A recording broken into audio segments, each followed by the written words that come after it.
காரணமே இல்லாமல் வர நோய்களுக்கும் நம்ம வீட்டில் யூஸ் பண்ணுற கிளீனருக்கும் சம்மந்தம் இருக்குதுன்னு நினைக்கிறீங்களா? அப்போது பயோஎன்சைம் ப்ரிப்பரேஷனை இப்போவே ஸ்டார்ட் பண்ணுங்கள். எல்லாம் செஞ்சுக்கணும். நாங்கள் நம்மால் அவர் கூட தான் இருக்கோம், உங்களுக்கு தெரியும் நினைக்கிறேன். அவரோட இருந்து நேச்சர் ஃபார்மிங் ரிலேட்டடான மற்ற ஆக்டிவிட்டிஸ் எல்லாமே நான் பண்ணிட்டு இருக்கோம்.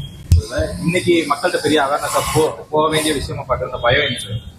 இந்த பயோஎன்சைம் வந்து எவ்வளோ தூரம் நமக்கு ஹெல்ப்ஃபுல்லாக இருக்கும், யூஸ்ஃபுல்லாக இருக்கும் அப்படின்றத பற்றி அவர் இன்னும் டீட்டெயிலாக சொல்லுவார். 100 கிராம் வந்து நாட்டு சக்கரை, 600 கிராம் வந்து சிட்ரஸ் எலுமிச்சம்பழ தோலும், 2 லிட்டர் தண்ணியும் ஊற்றிக்கலாம். 1:3:10 ரேஷியோவில். ஓகே, யாராவது ஹெல்ப்புக்கு வரீங்களா? எதுவுமே கட் பண்ண தேவை, எல்லாமே ஆல்ரெடி இருக்கு. நம்ம இது மாதிரி தான் போடணும். கலத்து இப்போ நான் நாட்டு சக்கரை வச்சிருக்கேன், வெல்லமும் கரைச்சி எடுத்து தான் போடணும் அப்படின்லாம் எதுவும் தேவையில்லைங்க. நீ ஒரு முழு வெள்ளத்தை ஒரு 3 நாளாக உடச்சி உள்ள போட்டாவே போதும். ஏன்னா 45 டேஸ் வந்து அதுலேயே தான் இருக்க போகுது. நம்ம கரைக்க தேவையில்ல, பாக்டீரியா எல்லாத்தையுமே பிரித்து பார்த்துக்கும். ஒரு பழத்தையே வந்து அது வந்து பிரித்து சக்கரை வெளியே எடுத்துருது. ஒரு நாட்டு சக்கரையில் வந்து ஒரு வெள்ளத்தில் வந்து அது உடச்சி எடுத்துரும். ஒரு 4 உடச்சி போட்டால் போதுங்க. ஓகேங்களா? 600 கிராம் பழமாக போட்டால் நீங்கள் கட் பண்ணி போடுங்க. ஓகேங்களா?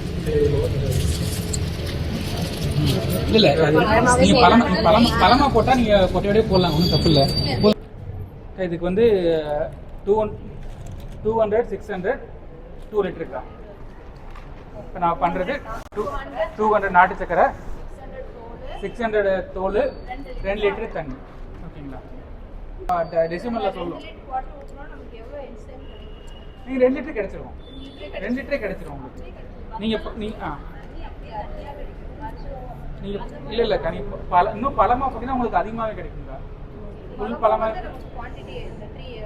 அதே தான் 2 அறுத்து தான் போடணும். கொட்டையெல்லாம் அப்படியே போடலாம், கொட்டையெல்லாம் அப்படியே போடலாம், ஒன்றும் தப்பு இல்லை. அதாங்க நானும் சொல்கிறேன். இப்போ வந்து நம்ம இங்கே நம்மளுது வந்து அக்ரிகல்ச்சர் வேர்ல்டு, ஓகேங்களா, கண்ட்ரி. மற்ற நாடு மாதிரி எதுவும் கிடைக்காமலாம் நம்மகிட்ட இல்லை எதுவுமே.